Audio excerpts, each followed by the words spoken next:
Hello, welcome to this new video thing I'm trying. This is called Literary Terms That You Need to Know by your favorite teachers, Miss Player and Miss Fisher.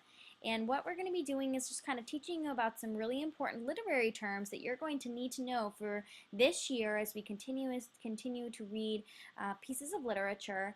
And so it's going to be really important that you pay attention and maybe even take some notes if you'd like, because you will be quizzed on this throughout the entirety of this video. So pay attention. All right, the first word that I'm going to point out is flashback. And flashback is one of those that you've probably heard of before.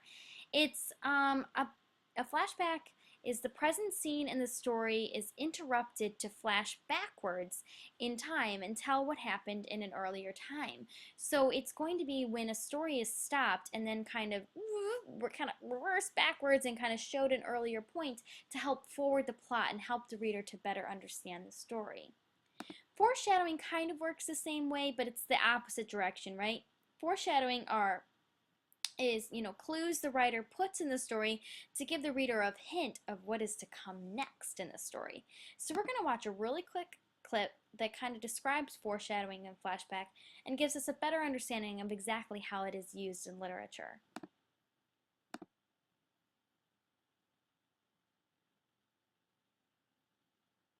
And how about that second device, foreshadowing? Sounds a little sinister, doesn't it? Actually, it's a way writers give us readers subtle hints that something's going on. These hints can come as actions, thoughts, or words. A really great example is in the story The Lottery by Shirley Jackson. The story takes place in a small farming village. It's a gruesome tale about the people in a village who draw from the lottery once each year. And the individual who draws the fatal straw is stoned to death as kind of a sacrifice for a good harvest. Foreshadowing takes place at the very beginning of the story, when we follow a group of young boys putting stones in their pockets. We have no idea why at that point, but later as the story unfolds, it becomes clear they were preparing for a stoning. And there was one more literary device, flashback. As you might know or guess, that's a look back at some event that had impact on the main characters. The rule of thumb with flashback is it has to move the story forward, and it can't be too convenient. Foreshadowing and flashback are very effective storytelling devices. Foreshadowing could be considered like a clue that at first doesn't mean much or seem significant, but as the plot unfolds, it starts to become important. Flashback suspends the present story and takes us back to, perhaps, a time before the story began. To be effective, it has to provide important story information and move the plot forward. As an example, in John Faulkner's A Rose for Emily. So basically that just kind of outlined for us what exactly foreshadowing is and what flashback is and how they're both really important to understanding the story. The next one we're going to talk about is symbolism, and symbolism is another one of those words that people think they might have heard before and understand, but maybe not quite there yet, right? I mean, you hear about someone getting a tattoo or a piercing or something along those lines and you think, oh, what does that symbolize? What does that mean? You know, it might have a deeper or inner meaning to that person. So a symbol can, oftentimes in literature, is an object, person, or event that functions as itself but also stands for something more than itself, right? And you're thinking to yourself, what do you mean, Miss Fisher? Well, in the movie, The Chronicles of Narnia came out a little while ago. The main character is a lion named Aslan, or he's one of the main characters. And he's a good example of a symbol because he not only functions as a character in the story, right? He is the king of Narnia, but he also symbolizes like courage and freedom and also sacrifice. Spoiler alert, he dies, but also then eventually comes back to life. And so to a lot of people, he symbolizes a Christ-like figure who sacrifices himself for the betters of others. So not only is he a character, but he also symbolizes this bigger idea of freedom and courage and bravery and sacrifice. So those are all things, that's a really good example of what a symbol can be in literature. The next one we're going to talk about is suspense, and suspense is one of my very favorite ones. We're going to be reading a few stories that have really good examples of suspense in them and keep them on the edge of your seat. Suspense is about uncertainty or anxiety the reader feels about what is going to happen next in the story. So it's really important to remember that this is different than mystery, and I'm going to let Alfred Hitchcock, one of my very favorite filmmakers of all time, kind of explain the difference between suspense and mystery to you.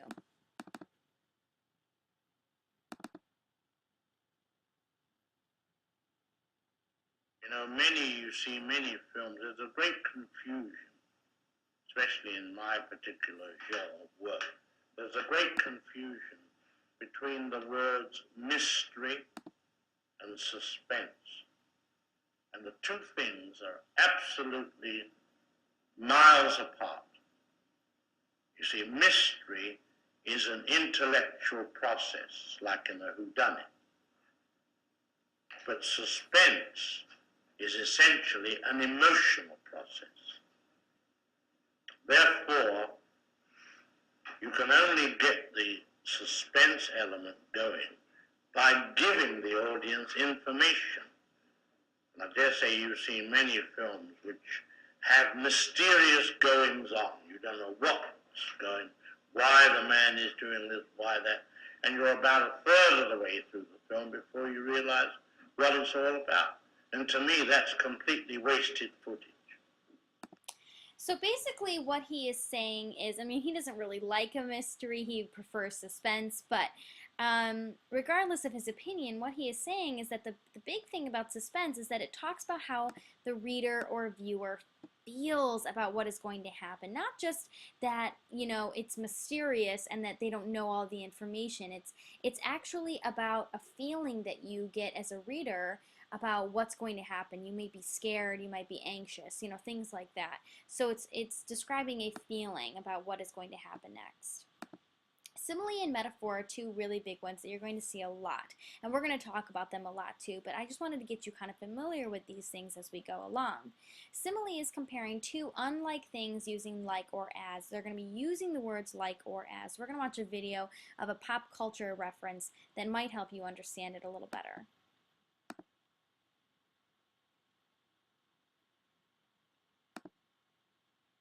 Now there's simile, a figure of speech involving comparisons between unlike things using like, as, or as though.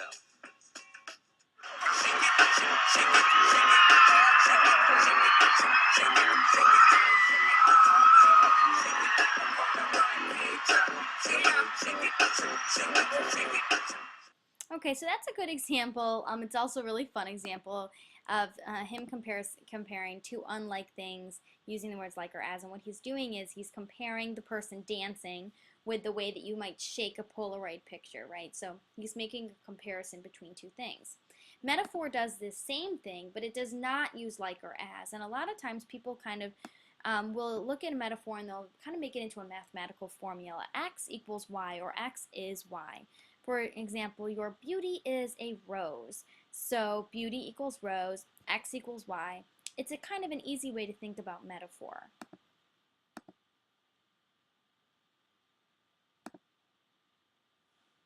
Something. Now there's metaphor, which is a comparison in which one thing is said to be another. Shot me out of the sky, you're my kryptonite, you keep making me weak, yeah, frozen and can't breathe. So there's kind of like two, you know, there was kind of like, you know, several examples of a metaphor in there, but the big one was you are my kryptonite.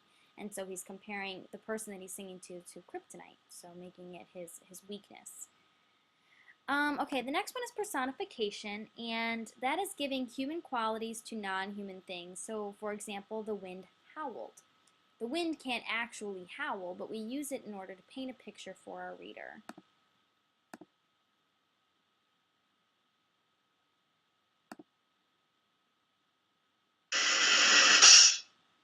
Personification is giving human-like qualities, animals, or objects.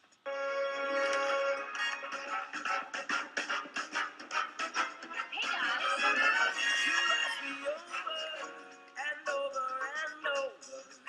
in my peacock-feathered hat.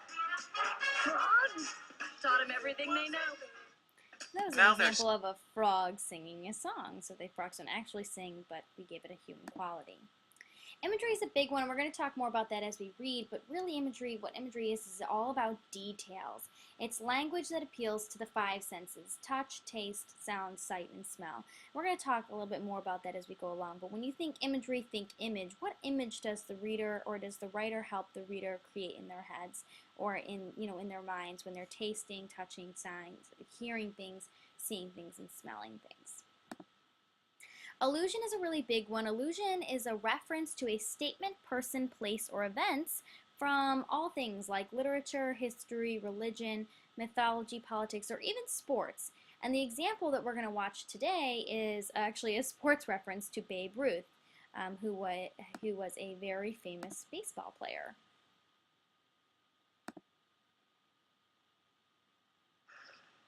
Allusion. No, I'm not talking about the thing you see at a magic show. It's any reference to a famous person or event in life or literature. Smalls, you mean to tell me that you went home and swiped a ball that was signed by Babe Ruth, and you brought it out here and actually played with it? Yeah. Yeah, but I was gonna bring it back. But it was signed by Babe Ruth. Yeah. You keep telling me that. Who is she? Smalls, Babe Ruth is the greatest baseball player that ever lived. I mean, people say he was less than a god, but more than a man. Then there's Okay, so probably one of my favorite movies ever, The Sandlot. Great example. The next example we're going to look at is hyperbole, and hyperbole is basically just an exaggeration or an overstatement. Have you ever heard your younger sibling make an exaggeration about, he punched me really hard or something, and you didn't actually? It's an exaggeration. It's a hyperbole.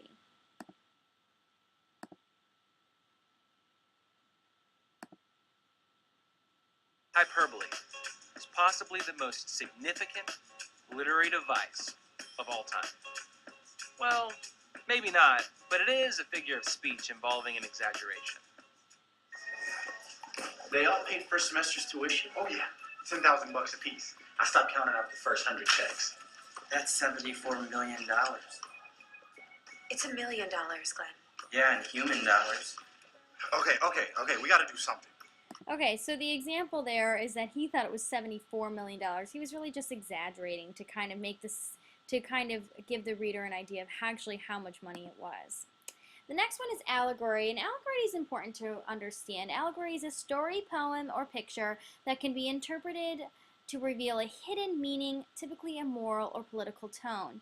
And oftentimes it's a story that teaches a lesson about a societal wrong, but does not directly identify itself as referring to the wrong. So the key word here is the hidden meaning that you're going to find behind the story.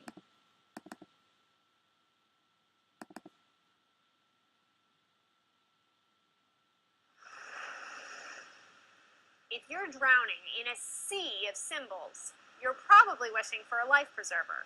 I'll throw you one next. It's the definition of allegory.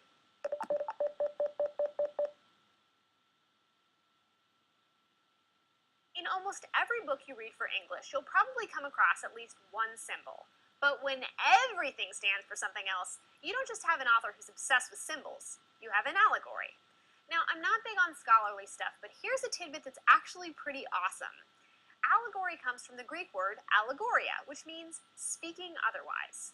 Translation. An allegory is all about double meaning. You've got what's going on the surface of the story, and then you have a political or social message that all the elements of the story are working together to convey. There's no telltale sign for an allegory, but often allegories have fantastical elements, and context helps too. If you know the author had a thing for criticizing the government, you might have an allegory on your. So basically what she's saying is that there's that hidden meaning, typically a moral or political undertone under the story. And the last one we're going to talk about is an anachronism. And that's something that exists out of its historical time period. And so the example that I pulled up is this one from one of my favorite shows, Downton Abbey. And if you look, they were doing this picture here for the show and they forgot to take their water bottle off the mantle, and clearly this plastic water bottle does not belong. So it's basically just when a author makes a historical mistake in literature, they accidentally include a word or something that shouldn't have been used during that time period. Thanks for listening.